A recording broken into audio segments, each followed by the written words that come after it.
Today on AI Applied, we're back to talking about Perplexity, which is something that I still love. And we're talking about Perplexity Labs, which is moving from things that, can like answer questions and things like that to actually building digital products, which actually seems really cool.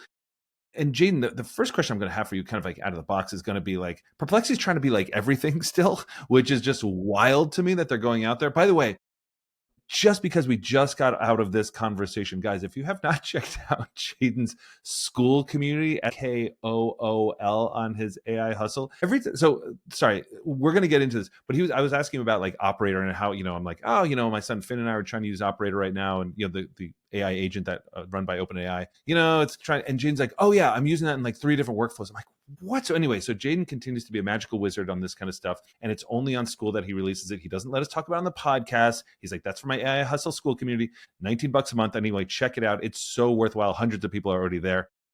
Okay, listen, Perplexity. Jaeden, on this, like, first of all, are you buying where's Perplexity going? First of all, it seems like they really are trying to compete with Google, ChatGPT, or OpenAI, everybody else, which is amazing. But this Perplexity Labs is one of the first times where I'm like, you know what? I would actually use some of this stuff. What did you think? Yep.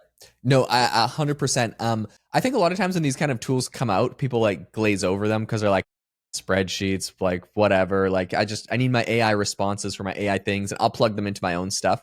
I was recently in a situation where someone had, they said the same thing when the PDF thing came out of ChatGPT. I probably even had like a sort of pessimistic take on that as well. And I was recently on the road going somewhere, not literally driving. Do not worry, I wasn't using my phone driving. But I was recently out of the house, and someone had asked me for a letter of recommendation because they were applying for a school as one of my past interns for AI Box. And I was, I was in like a rush. And I don't know about you, but sometimes like when I get like a message and they had followed up on something that asked for before, I'm like, if I don't do it in this very second, I might just forget again, and I'll feel bad because they're already following up. Yeah. You know what I mean? Yeah. So I need to do it that instant. I wasn't going to wait till I got home. In any case, I went to chat in like 5 seconds, said, hey, there's this person. These are the things they worked on in our project. These are the things they were good at. Please write them a letter of recommendation for this university and for this program that they're doing. Like, it's like I didn't even feel bad because I put some very specific things that they did, but it still only took me like 5 seconds. I'm voice to texting this thing. It writes it all out, and I'm like, okay, this looks perfect. And then I go to the website where they need me to submit it, and it's like, please upload a PDF. And first of all, like, come on, ASU, why are you making me upload a PDF letter of recommendation? I should be able to copy and paste something in.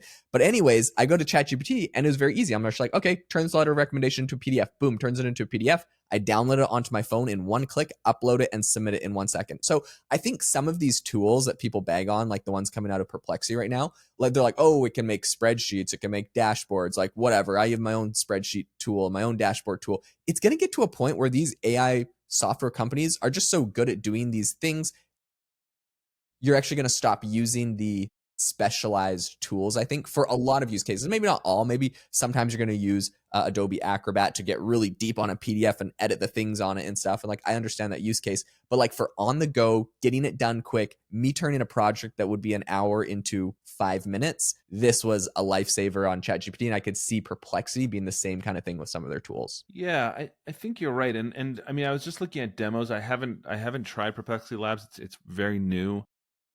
I saw some people getting excited about this online, and some people I trust.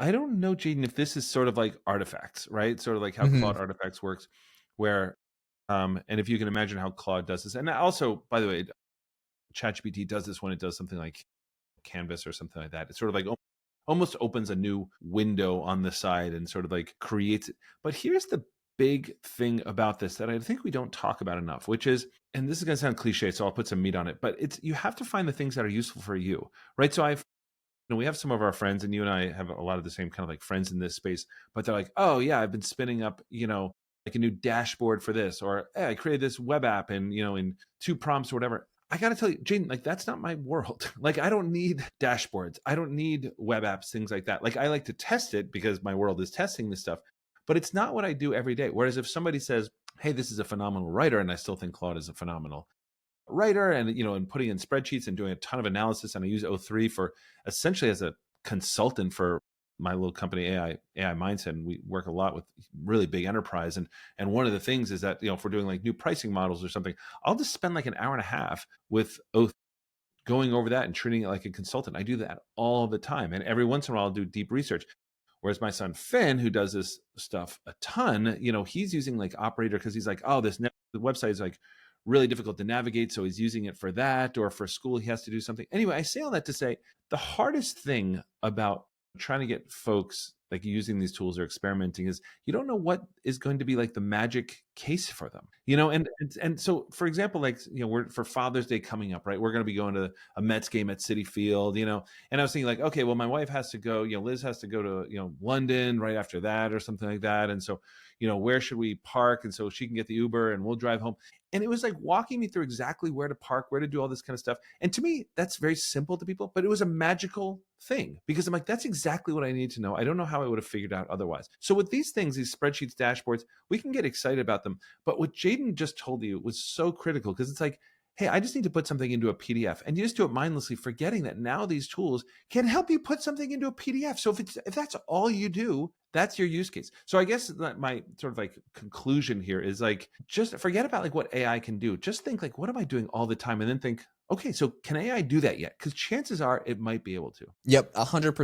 And I think this is a trend we're going to see with a lot more of these AI companies. Like when they first came out, ChatGPT was chatting with an LLM. Like that's what it did. You give it a prompt, it gives you a response. Then they added browsing the internet. Then they added, like the GPTs. Like these things just get bigger and bigger. And if I'm being honest, they're getting more and more useful. So a lot of people will be like, oh, why do we need all these things? Or they're killing startups or they're whatever. But like if it's honestly going to make my workflow faster and more useful, I'm super, super on board with it. Perplexity and their whole thing. I mean, I think with the spreadsheets, the dashboards, all of this are just more tools that they're adding on top of LLMs. And Perplexity has to do this because they kind of started out as a company that, and still are a company that very heavily leverages other AI models. I believe they have their own that they sort of use, but like most of people are probably using ChatGPT or Claude like inside of Perplexity. But in any case, so they have to be the company that really focuses on the software that helps support and does additional things that maybe ChatGPT or Claude doesn't do. So I'm actually excited about what they've been doing. They've been doing their like Perplexity pages for quite a while. And so it seems like kind of like an addition or extension to that in a bunch of ways.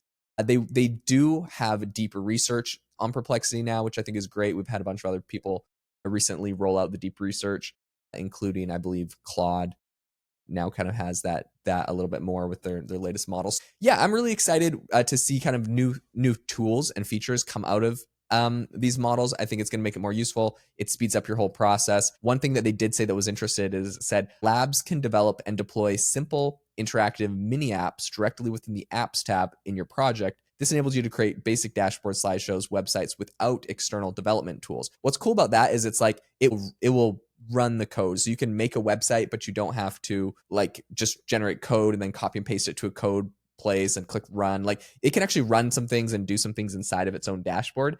And you're creating mini apps. So to me, that is very cool. I'm also, of course, very interested in that because of my work I'm doing with AI Box, and we're building a no-code AI app builder. So I'm excited to see what Perplexity does there in this space.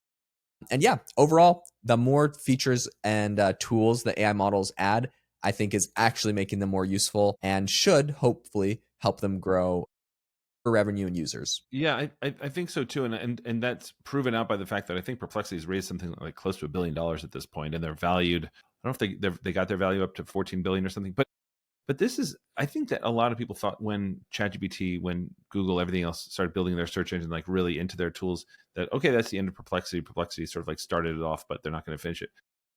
I don't know. I still use Perplexity all the time. And why? Because it's fantastic. What you said about building on top of Claude. Claude's my favorite writer. And so when I ask it for something, the output it gives me is just absolutely fantastic, even if I'm not using all these other things. So Perplexity is trying to be all things. I don't know how they're doing it. I don't know exactly what their end game is, because ultimately, like, it's very hard to compete with a Google and all that kind of stuff. But on the other hand, I've started to use Google AI mode and all that kind of stuff like a little more.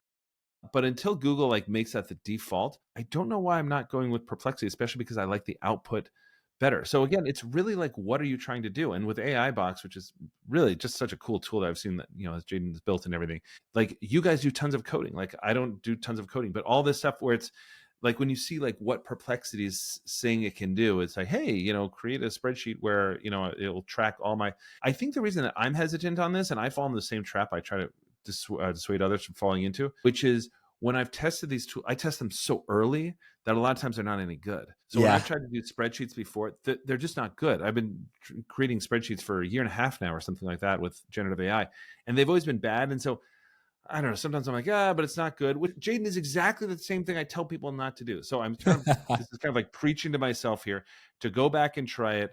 We'll see. I think a lot of people are kind of like getting like really caught up in the Perplexity thing. I'll go try it. I'll try it again. Yeah, I think that's a great piece of advice, though, because I've definitely fallen into that trap. You try something early, like Operator when it first came out, and I was like, it's not quite there. And then they come up with the new update on Operator with the new model, the new reasoning model, and I'm like, oh, but actually, it probably can do what I need it to do now. So you got to retry these things. All right, guys. Thank you so much for joining us on today's episode. If you learned anything or if you got anything out of the episode today, the number one thing that we would appreciate for Father's Day, which is coming up very soon, as Conor mentioned, is a review on the podcast. It would make our day. And thanks so much for tuning in. We'll catch you guys next time.